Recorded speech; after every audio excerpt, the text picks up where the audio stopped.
नमस्कार प्यारे बच्चों। आज हम हिंदी व्याकरण दीपिका के पाठ 9 वचन के बारे में विस्तार से समझेंगे। प्यारे बच्चों, जैसा कि आप जानते हैं, वचन आपके लिए बिल्कुल भी नया नहीं है। आप कक्षा 1 में वचन के बारे में पढ़ चुके हैं। आज हम कक्षा 1 में पढ़े हुए की दोहराई करेंगे और कुछ नई चीज़ें वचन के बारे में जानेंगे। सबसे पहले इस चित्र को देखिए। ये एक बर्थडे पार्टी का चित्र है। इसमें आपको बहुत सारी वस्तुएं नज़र आ रही होंगी। इनमें से कुछ वस्तुएं संख्या में 1 हैं और कुछ वस्तुएं अनेक हैं। तो बच्चों, वचन के होते 2 प्रकार, एक अनेक पर करो विचार। हम चित्र को फिर से देखते हैं और उन वस्तुओं को एक एक करके पता लगाते हैं। सबसे पहले एक लड़का, माँ, पिता, मेज़, केक, ये सारी वस्तुएं संख्या में 1 हैं। अब हम ढूंढते हैं कुछ वस्तुएं जो अनेक हैं। सबसे पहले गुब्बारे, उपहार, कुर्सियाँ, बच्चे, टोपियाँ, मोमबत्तियाँ, ये सारी वस्तुएं संख्या में अनेक हैं। इस प्रकार हमने जाना कि वचन हमें किसी वस्तु की संख्या के विषय में बताता है कि वह एक है या अनेक है। प्यारे बच्चों, हिंदी में वचन का प्रयोग बहुत ज़रूरी है और बहुत उपयोगी भी है। आज हम वचन के प्रकारों के बारे में जानेंगे। वचन कितने प्रकार के होते हैं? वचन 2 प्रकार के होते हैं। क्या आपको उनके नाम पता हैं? बहुत बढ़िया। हाँ, वचन 2 प्रकार के होते हैं, एक वचन और दूसरा है बहुवचन। एक वचन जिससे हमें किसी वस्तु के एक होने का पता चले, उसे एक वचन कहते हैं। जैसे अध्यापिका, लड़का, बच्चा आदि। अब हम बहुवचन के विषय में पढ़ते हैं। बहुवचन क्या होता है? बहुवचन वे शब्द जिनसे हमें उनके एक से ज़्यादा होने का, एक से अधिक होने का पता चले, उन्हें बहुवचन कहते हैं। जैसे अध्यापिकाएं, लड़के, बच्चे, तितलियां, चूहे आदि। अब प्यारे बच्चों, हम वचन के बारे में कुछ उपयोगी बातें जानेंगे जो हमने कक्षा 1 में नहीं पढ़ी थी।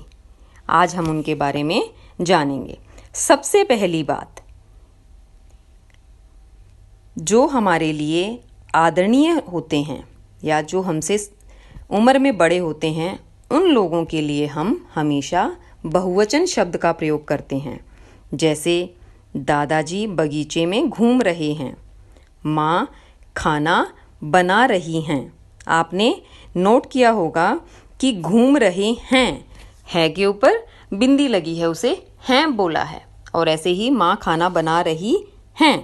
प्यारे बच्चों, है अगर बिंदी के बिना यूज़ करते हैं तो वो एक वचन होता है, और अगर हम उसके साथ बिंदु लगाते हैं तो वो बहुवचन बताता है।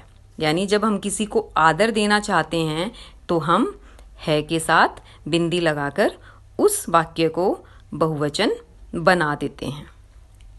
दूसरी चीज़, कुछ शब्द हमेशा बहुवचन में प्रयोग किए जाते हैं, उनका एक वचन नहीं होता।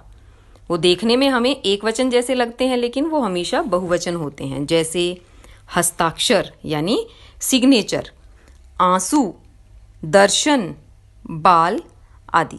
ये शब्द हमेशा बहुवचन में प्रयोग होते हैं। जैसे हम बोलते हैं मेरे बाल छोटे हैं, ऐसे कभी नहीं बोलते हैं कि बाल छोटा है।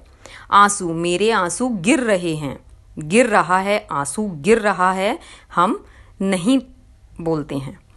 तीसरी चीज़ क्या है कि कुछ शब्द हमेशा एक वचन में ही प्रयोग किए जाते हैं, उनका बहुवचन नहीं बनता है, वो हमेशा एक वचन ही रहते हैं।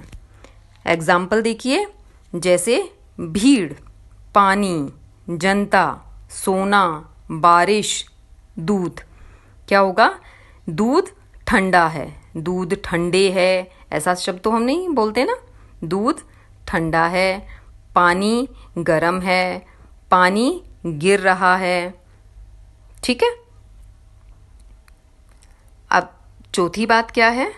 चौथा जो वचन के बारे में हमें जानना है वो क्या चीज़ है कि जो व्यक्तिवाचक और भाववाचक संज्ञाएं होती हैं। व्यक्तिवाचक संज्ञा क्या होती हैं? जिससे हमें किसी व्यक्ति का पता चलता है, और भाववाचक संज्ञा जिससे हमारे मन के भावों का पता चलता है। जैसे गुस्सा, जैसे मीठा, जैसे प्रेम, जैसे नफरत, घृणा। ये सारे शब्द क्या हैं? भाववाचक संज्ञाएं हैं।